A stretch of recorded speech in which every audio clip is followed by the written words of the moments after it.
هم پادنوش خالی رو به خالی که همیشه پادنوش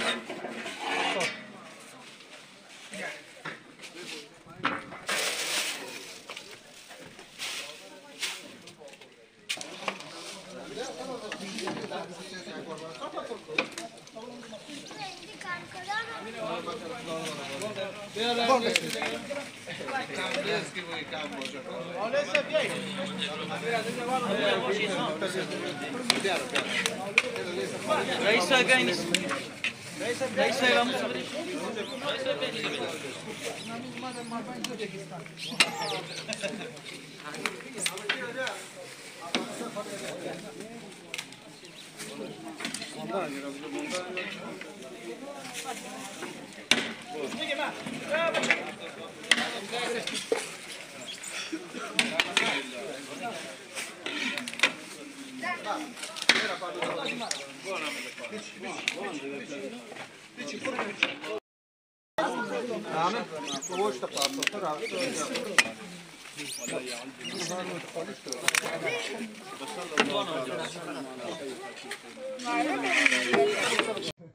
زمین لرزه یکشنبه شب که مرکزیان ولسوالی خلم ولایت سمنگان بود نه تنها خانه ها را فرو ریخت بلکه ده ها خانواده را در غم و اندوه فرو برده است.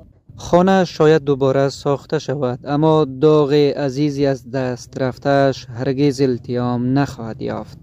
در چند قدمی او همسایش وحیدالله همچنان غمزده از زمین لرزه اخیر است.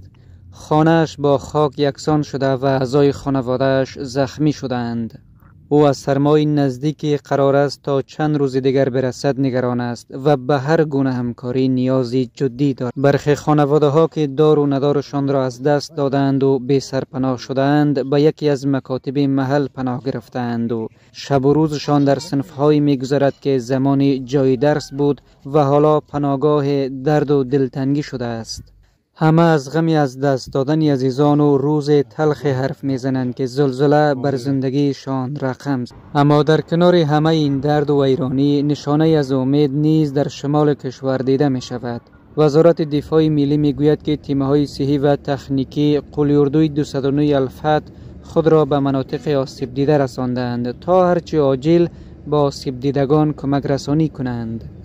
با آنکه رنج و اندوه هنوز در چهره مردم موج اما صدای قدم‌های امدادگران و حرکت موترهای کمک رسان نشانه از ادامه زندگی دوباره در شمال افغانستان است. ما فعلا در ولسوالی خلم ولایت سمنگان قرار داریم، جایی که بیشترین تخریب زلزله است. قسمی که شما می‌بینید اینجا خانه‌های مردم بعضی‌هاش به کلی، بعضی‌هاش هم قسماً تخریب شده. ما سر بام به یکی از خانه‌هایی هستیم که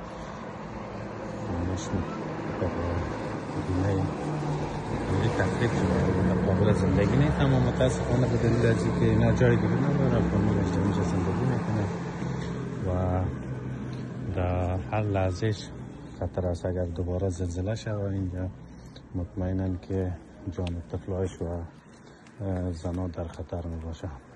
امیدوار هستم مرسی زودتر به مردم این ساحه که در ولسوالی خلم هست رسیدگی صورت بگیره، چون که اینا بر ما گفتن که پس از 48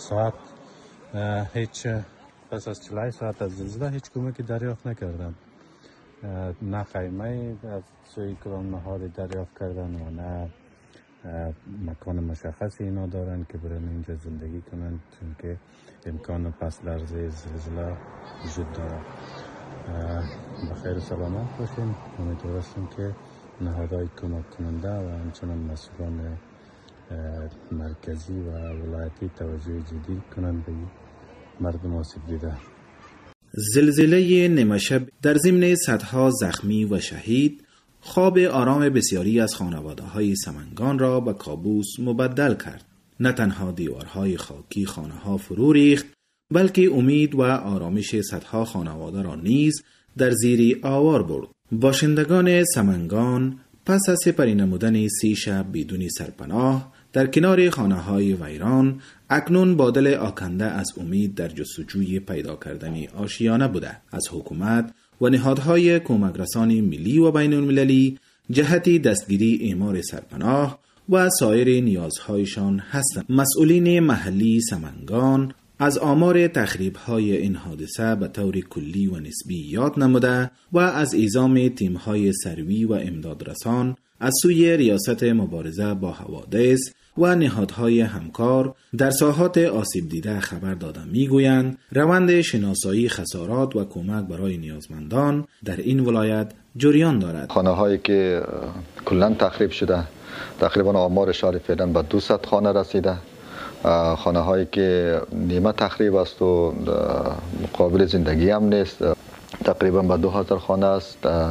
احتمال دارد آمارش از این قدم بالا بره. از تمام نهادهای خیر، از تمام تجارای خود و از تمام نهادهای بین المللی که در حصه کمک اونها تواجد دارند میخواهیم، تقاضا داریم که بیچاره مردم دستگیری بکنه. کم ځای کې اوس اولی کومکونه چې خلک زیات ضرورت ورته لري که د چا کورونه تخریب شوي هغه سرپناه ته ضرورت لري او که چیرې کورونه تخریب شوي نه بیا هم دوی مواد غذایي ته اشد ضرورت لري.